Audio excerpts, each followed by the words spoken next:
Hey, so I wanted to send you another video just to try to help you understand kind of what we're looking for and how to do these problems. Or actually, I think the reason you're probably getting them wrong is you're probably overthinking it. And so, because a lot of people overthink these problems when they first do them. So this is the quadratic in vertex form. And so to find our vertex, which is the first question that it's always going to ask you, because the vertex form, I hope that it should be easy to find our vertex, and it is. It's just whatever's inside my parentheses is the opposite sign of what's inside for my x value. So whatever's with the x, think it's okay, it's the x value.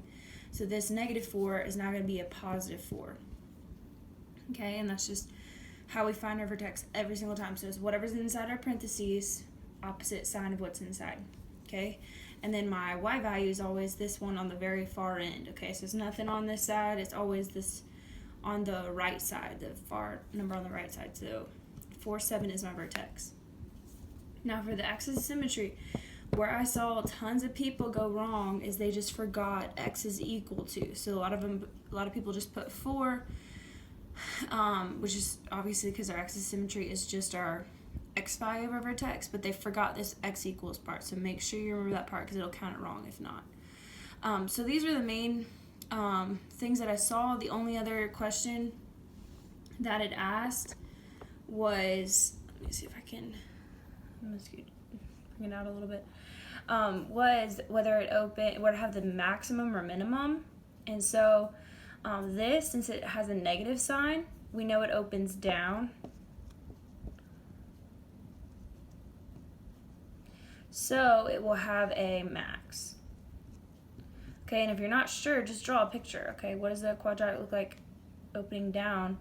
And my vertex is going to be my highest point, or my max. Okay, here's one more problem just so you can kind of get it. Let's say we had y is equal to, let's say 1/4 x, this time plus 3 squared minus 5. Okay, so again, my vertex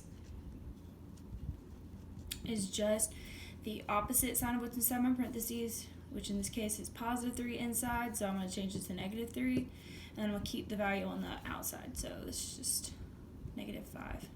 So we don't change the sign of what's on the outside, we keep it, so you only change what's inside my parentheses. Then my axis of symmetry, same thing, it's just the x value of my vertex, but make sure you include x is equal to -3.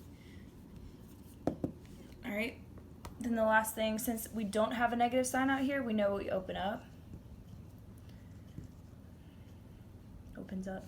So even draw a picture of it. Okay, so we're going to have a min. Okay, so we always look at sign out here to answer this question. We look at your vertex to answer this question.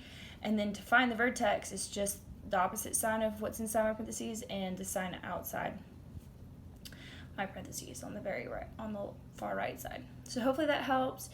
And again, just feel free to, if this still didn't click for you, I'll try to send you some more videos or another video of maybe somebody else teaching it. But hopefully this helps. Hopefully you got it. I'm gonna open up that homework back up so you can try one more time. Thanks, and I'll see you soon. Bye.